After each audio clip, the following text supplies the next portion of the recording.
Hello, and a very warm welcome to all of our listeners out there. You are listening to the English Flow Podcast, the place where we come together not only to improve our English language skills, but also to dive deep into personal development, self-improvement, and self-growth. I'm Amy. And I'm Jake. We are absolutely thrilled to have you with us today. If you are looking to expand your vocabulary, feel more confident when you speak, and at the same time pick up some incredible tips to change your daily life for the better, you are in exactly the right place. How are you doing today, Amy? I am doing fantastic, Jake. Thank you for asking. I've been looking forward to this episode all week because we are tackling a topic that touches absolutely everyone, no matter where you live or what you do. Today, we are talking about time management. It is a huge topic in the self-improvement world, and honestly, it's something I think we all struggle with from time to time. Oh, absolutely. Time management is one of those essential skills that can truly transform your life. When you learn how to manage your time effectively, you reduce your stress, you boost your productivity, and you suddenly find that you have room to breathe and enjoy the things you love. But before we get deep into our tips and advice, let's talk about that phrase itself, time management. What does it actually mean to manage your time, Amy? That is a perfect place to start, Jake. To manage your time simply means to plan and control how much time you spend on specific activities. Think of your time as a limited resource. We all get the exact same 24 hours in a day, right? None of us can buy more hours. So time management is the art of organizing those hours so that you can achieve your goals efficiently. Exactly. And for our listeners today, pay close attention to that word, efficiently. When you do something efficiently, it means you do it well, quickly, and without wasting energy or time. Waste is the big enemy here, isn't it? We often hear people say, "I just don't have enough time." But usually the real problem is that we are not prioritizing our tasks. To prioritize is another fantastic verb for your vocabulary list. It means to decide which things are the most important so that you can do them first. Yes, prioritize is a word you will hear all the time when people talk about self-growth. If you don't prioritize, you end up feeling overwhelmed. Overwhelmed is that uncomfortable feeling when you have too much to do and you feel like you can't handle it. Have you ever felt overwhelmed by your to-do list, Jake? Oh, more times than I can count, Amy. In the past, I would wake up, look at a massive list of tasks, and immediately feel paralyzed. I didn't know where to begin. And what happens when you don't know where to begin? You procrastinate. Now, that is a big word, but a very common one. To procrastinate. It means to delay or put off doing something that you need to do, usually because it seems difficult or boring. Instead of doing my work, I would find myself cleaning the kitchen or scrolling through social media. I think we are all guilty of that, Jake. Procrastination is the ultimate thief of time. We tell ourselves, "I will do this later," or "I'm not in the right mood to work on this project right now." But the truth is, the perfect mood rarely just arrives. We have to create momentum. Momentum is the force or speed you gain when you are moving forward with something. Once you start, it becomes much easier to keep going. That is so true, Amy. So how do we overcome procrastination? How do we build that momentum and master our time? Today, we want to share some incredibly practical tips with you. These are strategies that have helped both of us, and they will also help you learn some wonderful English phrases that you can use in your everyday life. Let's jump right into our very first tip.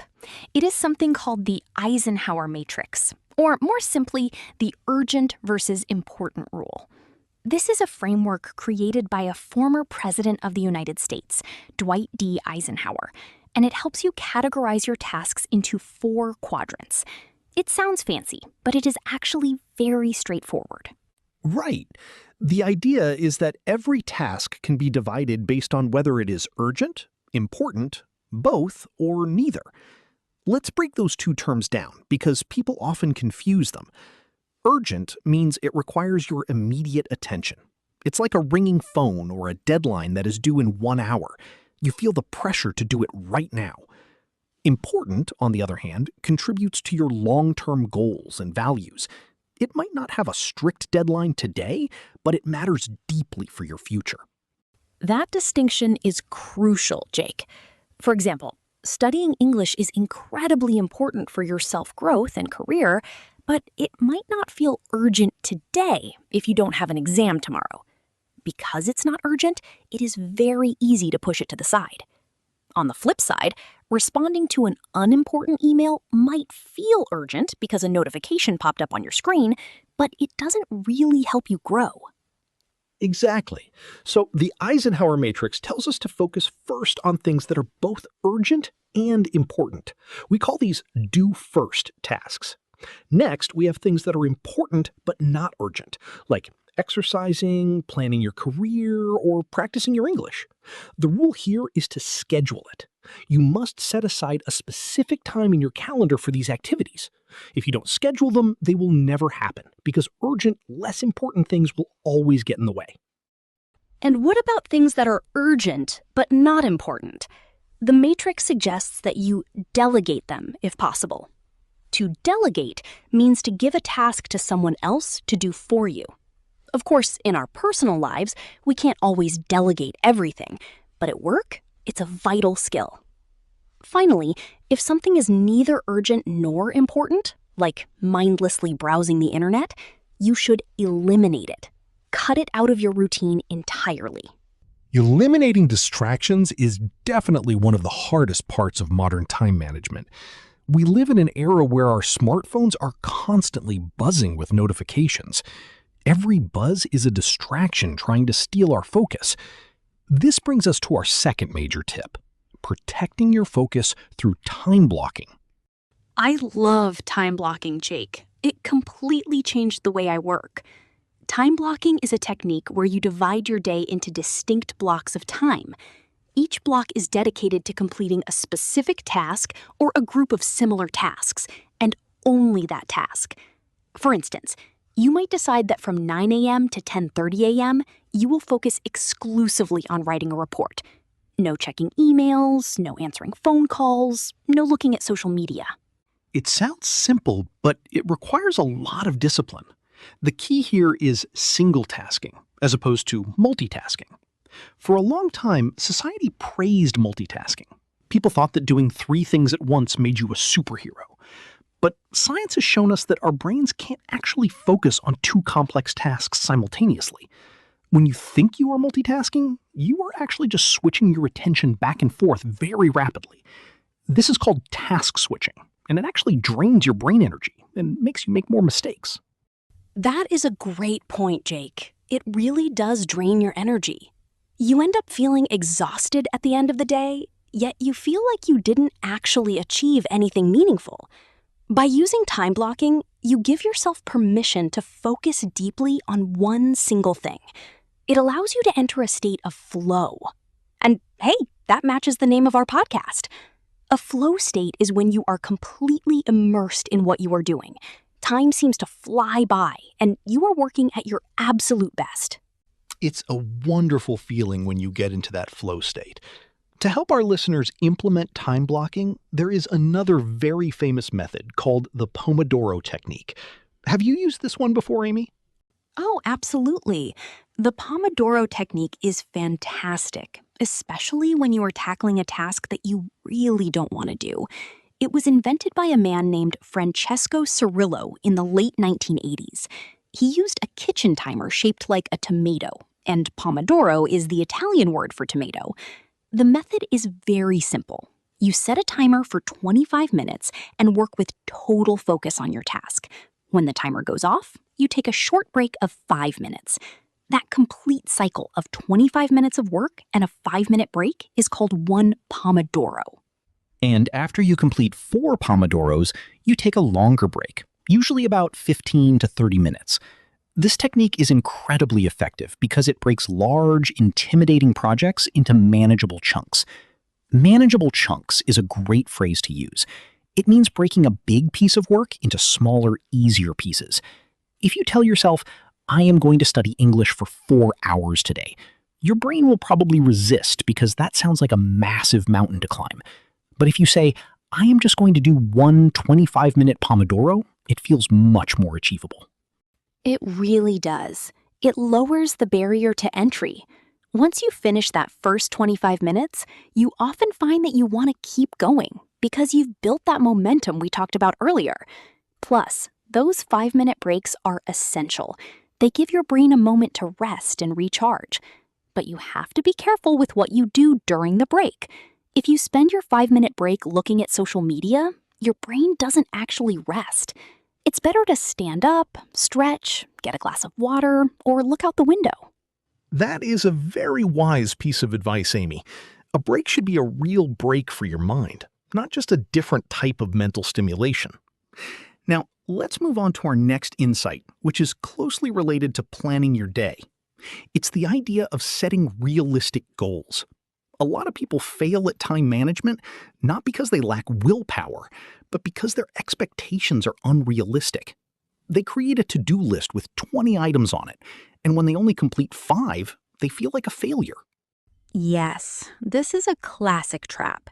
We often overestimate what we can do in a single day and underestimate what we can achieve over a longer period, like a year.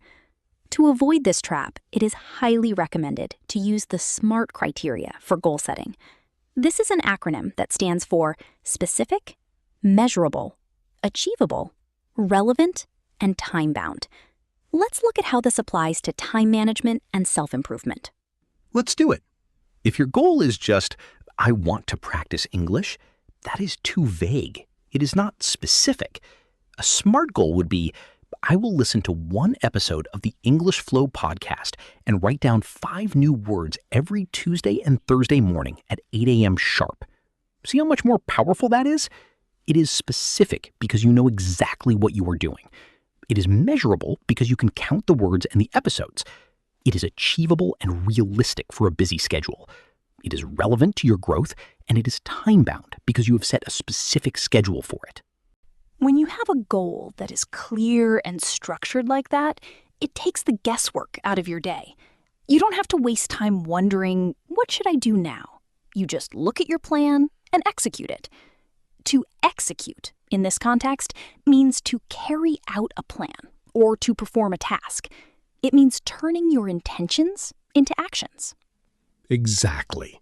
And speaking of planning, another excellent habit for effective time management is to plan your day the night before. This is a very simple shift, but it has a massive impact. Before you go to bed, take just 5 or 10 minutes to look at your calendar and write down your top 3 priorities for the next day. Why do you think this works so well, Amy? Well, Jake, it works for 2 main reasons. First, it clears your mind. When you write down your tasks, you are transferring them from your brain onto paper. This helps reduce anxiety and allows you to sleep much better because you aren't trying to remember everything you have to do tomorrow. Second, when you wake up in the morning, you can hit the ground running. To hit the ground running is an idiom that means to start an activity immediately with a lot of energy and enthusiasm. You don't waste your precious morning energy trying to figure out what your priorities are. You already know them. I love that idiom, to hit the ground running. It's such a vivid image. And morning energy is truly precious. Many productivity experts talk about doing your most difficult or important task first thing in the morning. There is a famous book by Brian Tracy called Eat That Frog. The title comes from an old saying that if the first thing you do each morning is to eat a live frog, you can go through the day with the satisfaction of knowing that that is probably the worst thing that is going to happen to you all day. It's a funny image, isn't it? But the frog is a metaphor for your biggest, most important task, the one you are most likely to procrastinate on. If you get that task done first thing in the morning, the rest of your day feels incredibly light and easy. You gain a huge boost of confidence and satisfaction. On the other hand, if you avoid the frog and leave it for the afternoon, it sits on your shoulder all day, causing you stress and draining your mental energy. So true, Amy. Eat that frog early. But what happens when unexpected things come up? Because let's be honest, life never goes exactly according to plan. You might have your day beautifully time-blocked, you're ready to eat your frog, and then suddenly your boss calls with an emergency, or your child gets sick, or your computer crashes. How do we handle those moments without losing our minds? This is where flexibility becomes a superpower. Time management is not about being a rigid robot. Rigid means stiff and inflexible, unable to change. If your schedule is too rigid, it will break the moment something unexpected happens, and that will leave you feeling stressed and frustrated. Instead, we need to build buffer time into our schedules. Buffer time is such a great concept. A buffer is a cushion or an extra space that protects you from a shock. In time management, buffer time means leaving empty spaces in your calendar between tasks or meetings. For example, if you think a task will take 45 minutes, allocate an hour for it. That extra 15 minutes is your buffer. If the task takes longer than expected, or if an interruption occurs, you won't fall behind on your entire schedule for the day. Yes, buffer time saves your sanity. It gives you peace of mind because you know you have room to adapt. And that brings us to another essential skill for time management and self-growth: learning how to say no. Oh boy, this is a tough one for many people, including myself. We want to be helpful, we want to please others, so when someone asks us for a favor or invites us to a project, our default response is often to say yes. And then we regret it later because our schedules are already overflowing. We have to realize that every time we say yes to something unimportant, we are automatically saying no to something that actually matters to us, like our health, our families, or our personal development goals. Saying no is not selfish. It is an act of boundary setting.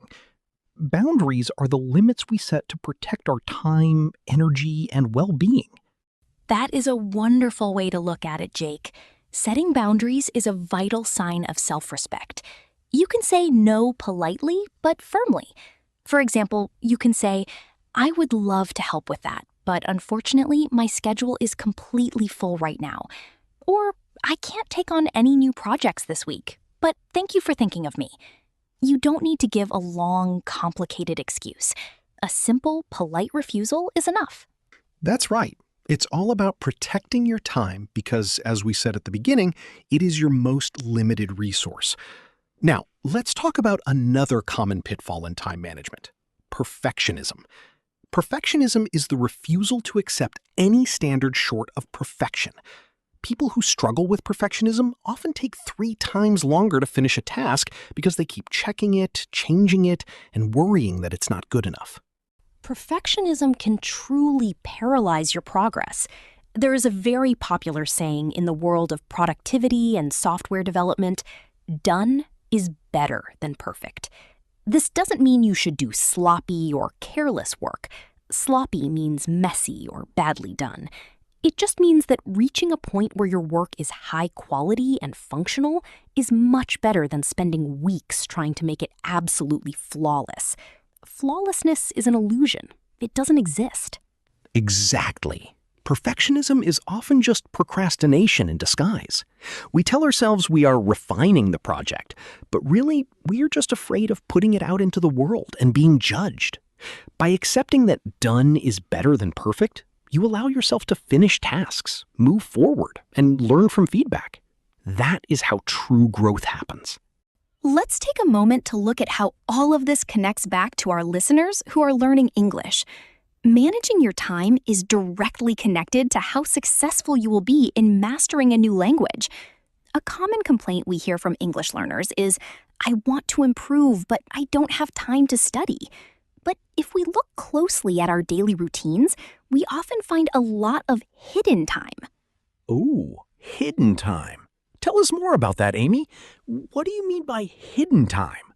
Hidden time consists of those small pockets of time throughout the day when we are doing mindless activities or waiting for something. Think about your morning commute on the bus or train, the time you spend washing the dishes, standing in line at the grocery store, or even waiting for your coffee to brew. Each of these moments might only be 5, 10, or 15 minutes long. On their own, they seem insignificant, but if you add them up over a week, they can total several hours. That is a brilliant insight. You don't necessarily need to sit down at a desk for 2 hours with a textbook to study English. You can utilize this hidden time. You can listen to an English podcast, like this one, while you are commuting or cleaning. You can review vocabulary flashcards on your phone while waiting in line. This is called habit stacking. It is a technique where you take a habit you already do automatically every day, like drinking coffee or commuting, and you pair it with a new habit you want to build, like studying English. Habit stacking is incredibly effective because you don't need to find new time in your day. You are simply optimizing the time you already have. For example, you can create a rule for yourself. Whenever I get into my car to drive to work, I will immediately turn on an English audio track. By linking the new habit to an existing trigger, it becomes much easier to maintain over the long term. Consistency is the real secret here. Doing 15 minutes of English practice every single day is vastly superior to studying for 3 hours once a week. Your brain needs regular exposure to the language to build strong neural connections. Small, daily actions compound over time to produce massive results. To compound means to add together and grow exponentially over time. Yes, compounding is like interest in a bank account. It builds slowly at first, but over time, the growth is incredible. And this applies to all areas of self-improvement, not just language learning. Whether you want to learn an instrument, get into shape, or build a business, consistency is your best friend. Now, let's pivot slightly and discuss the emotional and mental side of time management. Sometimes the reason we struggle to manage our time is that we are experiencing burnout.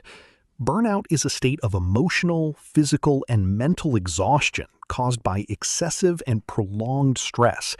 It happens when you feel overwhelmed, emotionally drained, and unable to meet constant demands. Burnout is a very serious issue, Jake. When you are burnt out, no amount of time blocking or Pomodoro timers will fix the problem. Your brain and body are simply screaming for rest. This is why self-care must be an integral part of your time management strategy. Integral means essential or necessary to make something complete. You cannot separate productivity from rest. Rest is not a reward for hard work. It is a requirement for hard work. That is a profound truth, Amy. Rest is a requirement, not a reward. If you don't schedule time to rest, your body will eventually pick a time to be sick for you, and that is much more disruptive. True time management includes scheduling time for sleep, for exercise, for hobbies, and for spending time with loved ones. These activities recharge your battery so that when you do return to work, you can operate at peak efficiency. Exactly. Think of yourself like a high-performance sports car. A sports car cannot run continuously without stopping for maintenance and fuel. It needs its tires changed and its oil checked. Your self-care routine is your maintenance. Sleep is non-negotiable. Regular exercise boosts your energy levels and sharpens your focus. Eating nutritious food fuels your brain. When you look at time management through this holistic lens, it changes completely. It becomes about managing your energy, not just your hours. Managing your energy, not just your hours. That is a powerful phrase. We all have natural rhythms during the day. Some people are morning people, or what we call early birds. They wake up with high energy and sharp focus, so the morning is the best time for them to do their deep creative work. Other people are night owls. They find their focus and creativity peaks in the late afternoon or evening. Understanding your own personal energy rhythm is a game changer. If you know you are an early bird, don't schedule your administrative tasks or easy emails for 9 a.m. Use that precious peak energy to tackle your hardest projects, to eat that frog. Save the low-energy tasks, like sorting through papers or cleaning your inbox, for the afternoon slump, when your energy naturally dips. The afternoon slump is so relatable. That period right after lunch when you feel a bit drowsy and your brain slows down, it is completely normal. Instead of fighting it and trying to force yourself to do intense intellectual work, accept it. Use that time for routine tasks that don't require heavy thinking, or take a short, brisk walk to revive yourself. A brisk walk can work wonders for your clarity of mind, Jake. So let's do a quick recap of the main points we've covered so far, because we want to make sure these tips really stick for our listeners. First, we discussed the Eisenhower matrix, separating tasks into urgent versus important and focusing on what truly matters for your long-term growth. Second, we talked about time blocking and the Pomodoro technique, focusing deeply on one single task for a set period and avoiding the trap of multitasking. Then, we moved on to setting SMART goals, making sure your goals are specific, measurable, achievable, relevant, and time-bound. We also highlighted the immense benefit of planning your day the night before so you can hit the ground running in the morning and eat your biggest frog first. After that, we touched upon the importance of flexibility, introducing buffer time to cushion against unexpected life events, and learning to say no to protect your boundaries. We also discussed overcoming perfectionism by remembering that done is better than perfect. And finally, we looked at how to find hidden time in your schedule through habit stacking, the importance of consistency over intensity, and why managing your energy and avoiding burnout through proper rest is essential for long-term success. That is a comprehensive toolkit for time management, Amy. It really is, Jake. And for our listeners, remember that you don't have to try to implement all of these strategies tomorrow. That would be overwhelming, and we want to avoid that feeling. The best approach to self-improvement is to choose just one or two techniques that resonate with you and try them out for a week or two. See how they feel. Adjust them to fit your lifestyle. Self-growth is an ongoing experiment. That's a beautiful way to phrase it. An ongoing experiment. There is no one-size-fits-all solution when it comes to time management. What works perfectly for me might not work for you, and that is completely fine. The goal is to become more self-aware and to find a rhythm that brings you peace, productivity, and progress. Thank you so much for spending your time with us today, everyone. Your dedication to learning English is truly wonderful. If you found this episode helpful, please subscribe to our podcast and share it with your friends or classmates who are also practicing English. Yes, share the love and help others discover new ways to keep their English flowing. We look forward to being with you again in our next episode. Keep practicing, keep listening, and keep your English flowing. Goodbye, everyone. Bye-bye.